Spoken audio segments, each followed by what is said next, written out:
Hi there, I'm Salama, the CEO of Kantar, and I'm sorry I can't be with you in South Beach. I'm actually in Atlanta today, heading down to Bentonville tonight, and I need to get back to the UK for the election on Thursday morning. So I'm sorry to not be with you, because I'd love to have been there, and hope you're having a fantastic time over the next couple of days. I'm also really pleased to be kind of sandwiched between Scott, whose business really was created because of the web and of digital, and Jeff, whose business has really transformed itself so incredibly over the last 18 months in particular, in terms of being a digitally focused business. So it's lovely to be between two very different types of businesses, both dealing with the world in different ways. So what I wanted to do is just give you a sense of, from a Kantar point of view, what are our clients saying to us, what are their issues, how are we responding, and Stephen in particular asked me to say what's the kind of question that, from my point of view, I'd like people to address over the next couple of days. So let me start with clients. And clearly for clients this is a huge issue.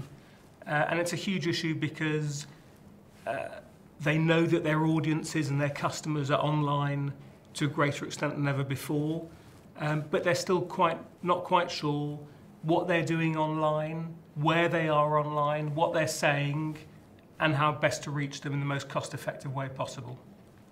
And the big difference for a lot of companies, not so much for the new companies that have grown up in this economy, but the big difference for a lot of the traditional companies, if you look at them, is that there isn't the same kind of history within the organisation. So you go to some of the traditional packaged goods companies like a Kraft or a Kellogg's or a Procter & Gamble. People grew up in the organisation knowing that if you put a 30-second ad on TV, if you got that number of GRPs, that would be the kind of impact that it would have on the brand. That was kind of deep inside people's DNA. And that doesn't exist in digital. There isn't that same kind of institutional understanding memory that if you do this online, if you use these kind of social media, if people talk about you in this kind of way, this is the kind of impact that it will have. So I'm particularly pleased that Compete is putting on this event. I think it's the 7th one that they've put on. It's grown from very small acorns to a much bigger tree. But education is an absolutely fundamental part of everything that we're doing, because unless we get a common understanding of how things work, it will be very difficult for us all, advertisers, media agencies, research companies, media owners. It'll be very difficult for all of us to actually make the most of what's available. So the education part of it is critical. What are the questions that clients are asking us? I think most of the questions are still about what, where, how. What are people doing? How are they behaving? Where are they doing these things? And they are about taking that understanding and then linking it to purchase. And I think that is the critical thing that clients are trying to do, and all of that in some kind of context of how should we best spend our money. So I'd say the biggest question that clients have got is, what are people doing online? How does that online behaviour drive offline purchase? How does that online behaviour drive attitudes and behaviour towards brands? That's the critical question that clients have got at the moment. They would like to be able to do that globally, and I think the honest answer is that the industry, whether it's us or other people, don't have a common infrastructure to be able to do that globally. So we're still, I'd say, more of a patchwork, that we can do things fantastically well in the US, in the UK, increasingly in China, but there are still some very important markets, some markets in Western Europe, some markets in Asia or Latin America, where the infrastructure doesn't exist in the same kind of way. So clients would be able to answer these questions globally, and that has to be a prime focus for us. What are we doing to respond to this? What we're doing is we're building very deep expertise helping the likes of Compete expand within the US and globally, and not just Compete, but putting a lot more investment into businesses like Symphony on the listening side and the social media side, into dynamic logic, understanding the impact that advertising has online, and a whole bunch of other businesses. So we're putting investment into individual businesses, but the most important thing that we're doing at the moment is linking those things up. And we're linking them up in order to be able to answer questions for clients.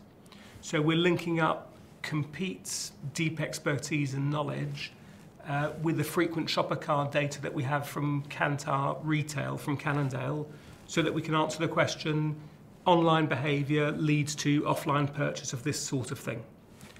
We're linking up the data from Compete with the data from dynamic logic so that we can understand online behaviour leads to this kind of impact on advertising, or this kind of impact from advertising leads to this kind of online behaviour. So those linkages are incredibly important, and we're doing that globally.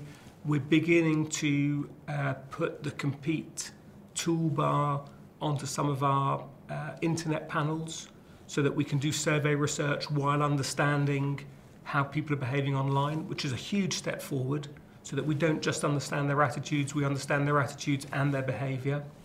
So those kind of linkages are very important, and what we're trying to do is be present where clients have got issues. So understanding video a lot more, following video, understanding how people are consuming video, trying to predict the impact of viral video and how fast it will spread. Big questions that clients have got. I think that the area that none of us have got into yet is really answering some of the why questions. Why are people behaving like this online?